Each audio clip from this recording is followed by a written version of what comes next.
on the Gundam Side Story 0079 Rise from the Ashes episode, I was complaining about how I just couldn't get into mech games. So of course, another mech game precipitously plummets into my lap just a few months later. But unlike Gundam, which was pivoting and drawing off lore from 2 decades of the most decorated robot anime of its generation, one that set the narrative standards for mech drama going forward, today's subject saw developer Sega AM3, the division of Big Sega that was focused on new and unique experiences, asking a simple question. Wouldn't it be cool if some robots ran around and punched each other? AM3 crafted a game with the absolute barest possible story. Just half-assed gestures towards cyberpunk iconography. Earth is controlled by corporate syndicates, people are working to break free, a powerful technology is discovered, surprise, it's big robots that shoot rockets. They're called Virtuaroids, which just, rolls right off the tongue. There's some shit about a rogue computer, and they have to go take it down, etc., etc., etc. This game was going to be called Virtual On, for some reason, in Japan, and the much more literal Cyber Troopers in America. But they decided to just release it with both titles in both regions, as Virtual On Cyber Troopers. The game was structured as an arena fighting game, where you and an opponent have free reign of a wide playing field, racing left, right, backwards, and forwards, to try and get the better of your opponent with bombs and bullets. It was released into arcades as a sit-down cabinet, and you operated the Virtuaroid like a bulldozer.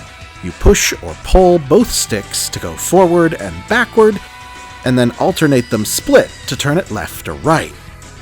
There's a button on the top that does turbo boosts, and there's a trigger to shoot weapons, a regular pew-pew gun on the right, and a big projectile boom on the left. I couldn't find an actual live cabinet to try it out, but it sounds like a cool experience. It also, of course, looks cool as hell. I have said many things about Sega AM3, as referenced in both the Sega Rally Championship 2 episode and the Crazy Taxi episode, and I appreciate their willingness to develop and refine cool, unique ideas. The arcade release was highly praised by critics, who gave plaudits to the high frame rate, full 3-dimensional movement, and fast, dynamic action. It was popular enough to get ported to the Sega Saturn. This port was produced remarkably quickly, with a scant 10 months between Japanese arcade release and its appearance on a home console, which normally would be a cause for concern, especially for a game this visually interesting. The graphically splendid Sega Rally got ported onto the Saturn, and the machine struggled so much in the conversion that they basically had to create an entirely separate game. Amazingly, the port for Cyber Troopers was remarkably faithful and accurate, a perfect recreation. Hilariously, critics mostly objected to the game itself being available on console, since it represented such a brief, mostly repetitive experience. Optimal for arcade fun, but with potentially diminishing returns at home. Especially without the joysticks to navigate. Bemoaning the lack of twin sticks is a frequent refrain on this project, as so many 3-dimensional action games had more ambition than the Dreamcast controller could provide. Sega did release a dual joystick controller for the Sega Saturn, and another one for the Dreamcast, but exclusively in Japan. So American gamers were at the mercy of the limits of the Dreamcast controller when Sega AM3 released a sequel to Virtual On Cyber Troopers in June of the year 2000, appending a new subtitle for the pointlessly name-swapped and even more cumbersome handle, Cyber Troopers Virtual On Oratorio Tangram. An oratorio is a massive orchestral performance, like an opera without the performers up front. Handel's Messiah is an oratorio. A tangram is a Chinese geometric puzzle, consisting of a square cut into 7 pieces that can be arranged to make various other shapes. But in this case, Tangram is a mysterious AI that has gained sentience and spread a computer virus into all virtual systems in the world other than yours. And now you have to fight and defeat all the infected virtuoroids up to eventually fighting Tangram itself to save the world. I have beaten this game, and yet I discovered most of that information just now on Wikipedia. I also discovered that Oratorio Tangram has its own Wikia fandom page called voot.fandom.com, and the link for the game itself just goes to a blank page that just says, "Cool game." And voot.fandom.com is absolutely right. It is absolutely not important in the slightest to retain any information about Cyber Troopers Virtual On Oratorio Tangram, other than the fact that it is a cool game. Similar to the fishing controller that, as I discussed on its episode, was seemingly designed exclusively for the game Sega Bass Fishing, with no other applications in mind, the Japan-only twin-stick controller was almost literally just designed to support Oratorio Tangram, to the point that r/Dreamcast is littered with posts asking, other than Virtual On, is there any other games that are good with it? But unlike a lot of the other Dreamcast action games I've complained about on this project, feeling restricted by the controller's limitations, Oratorio Tangram actually handles the single-stick experience surprisingly well. Movement is broken up among the buttons pretty well, and the automated camera is shockingly on point, rotating sensibly to keep opponents on screen, and providing pretty specific information on the HUD about exactly where you need to go to track down the other mech. I know I've been hard on mech games and vehicle shooters of all types on this project, but I'm realizing now that the main issue was just that they're not that fun to play. The handling is stiff or awkward or bad feeling, and I resent having to operate some relatively unresponsive machine when I could just be operating a person or creature that has so much more ability to move fluidly throughout the world. Lara Croft notwithstanding, of course. But unlike something like Gundam Side Story 0079 Rise from the Ashes, which featured slow, lumbering robots toddling towards each other to have lackluster hand-to-hand melee battles, Cyber Troopers move so fast, so fluid, so intoxicatingly chaotic. This breaks through my mech game malaise. It doesn't feel super deep as far as compelling narrative or the ability to grow and advance, but it more than makes up for it in the breathlessness of its combat.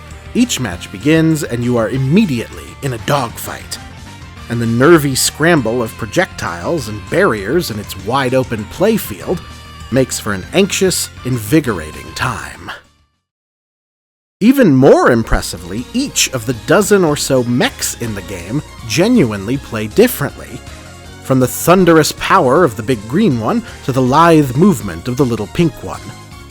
They all have different strengths and weaknesses. I found the most success with the big green one, but I gave each one of them a shot as I ran through the enemy tiers. Fun fact, I put a little note in my script to go look up the names of these characters, and I forgot to actually do it. And now I'm recording, and it's too late. Those two specifically are Grisvok and Fei Yen, for the record. But the fun thing is, it doesn't matter, because this is not a thoughts game. This is not a game to be emotionally invested in. You're not playing because you can't wait to find out the riveting story. This is a feeling game, an instinct, and a chance to run around and punch robots and watch stuff blow up real good.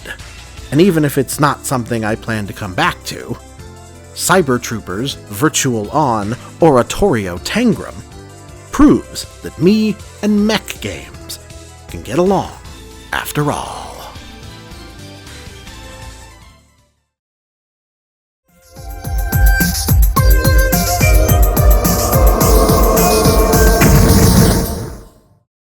Not only did I get one mech fighting game immediately after complaining about how much I don't like mech fighting games, I got two nearly simultaneously, released a scant 8 days apart. But unlike the wandering open plains combat of Gundam Side Story 0079 Rise from the Ashes, or the chaotic arena sprint of Cyber Troopers Virtual On Oratorio Tangram, our next game is essentially more of a straightforward fighting game, and, at least in English, does not have a 15-syllable long title. Although it is known as Chronicle of Super Steel Warrior Kikyo in Japan, America got it under the more brisk, but honestly genuinely pretty awful pun title of Tech Romancer. Tech Romancer's roots stem from a couple other Capcom mech fighting games.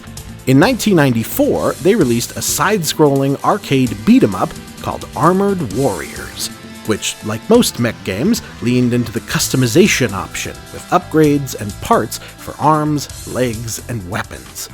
It was successful enough that Capcom developed a direct spin-off for the following spring called Cyberbots Full Metal Madness, which was a straight-up fighting game in traditional Capcom Street Fighter style, albeit with the ability to upgrade the parts still built into the system. It was not particularly well-liked critically, and was not ported outside of Japan. A few years later, Capcom went back to the well with the aforementioned Chronicle of Super Steel Warrior Kikyo. Tech Romancer is primarily a left-to-right fighting game, with some extra quirks. The combat is primarily projectile-based, and the power bars are vertical down the sides and have several layers of power, which makes each individual battle quite lengthy, compared to the brisk sprint of a typical PvP fighting game. Also, similar to fellow Capcom 3D fighter and recent Dreamcast Files entry Plasma Sword Nightmare of Bilstein, Tech Romancer has a ridiculously in-depth narrative, involving lots of developed characters and branching story pathways, depending on how you do in each individual battle. Unlike Plasma Sword, though, the storytelling doesn't seem to be a replacement for the lack of mechanical depth. It doesn't seem to be adjacent to the game itself. Tech Romancer tells such a complicated little intertwined story that my first assumption was that, like another 3D Capcom fighting and Dreamcast Files entry, JoJo's Bizarre Adventure, I assumed that Tech Romancer must have been based on an anime. It's not, but also it's kinda based on every anime. There's a Gundam pastiche, Super Defense Armor Dixon, a Mech Warrior, Heavy Armor Tank Wise Dunk, a little Super Robot Wars, Diana 17, who is credited with the delightful sobriquet Messenger of Beauty and Justice, a little Getter Robo, Phantasm Unit Twinsum 5, a little Mazinger Z, the Japanese titular Kikyo, who is known in America as Armor Knight G. Kaiser, as well as Magical Patched Robot Bolin.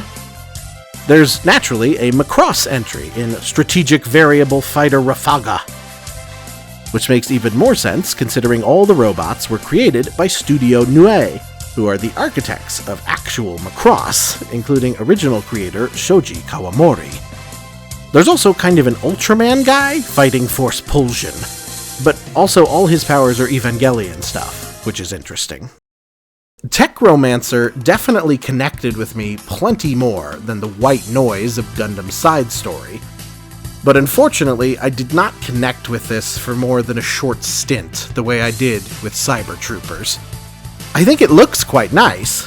The mechs are detailed, and the plot, with its layered storytelling, branching pathways, and multiple endings, is cool in its thoroughness. Every time you start a run in story mode, it plays out like an anime, with episode titles, title card bumpers, and dialogue before and after battles.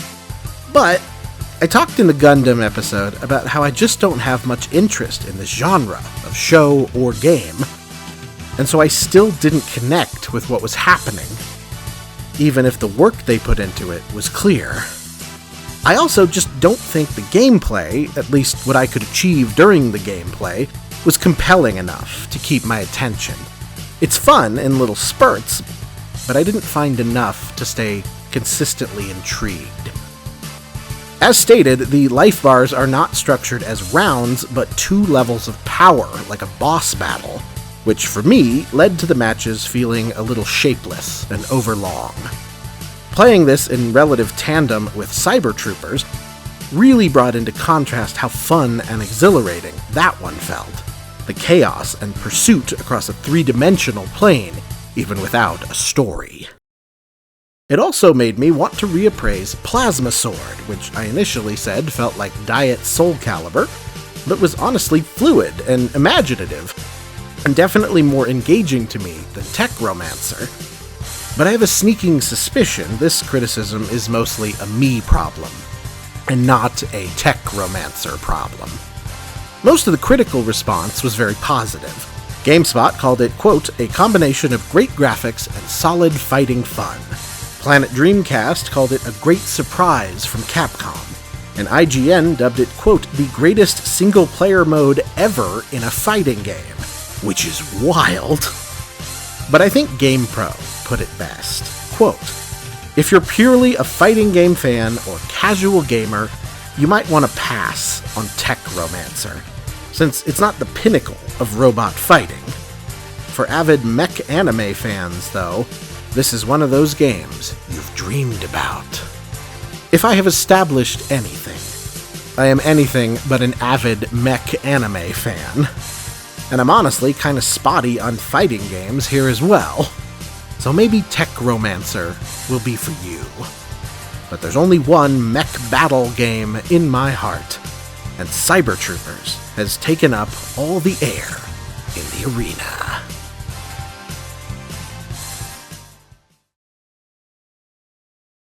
Next time, my bubbles popped, my puzzles bobbled, my moves busted. Also next time, and no mere mortal can resist the evil of the Driller. Ha ha ha ha ha ha ha ha ha ha.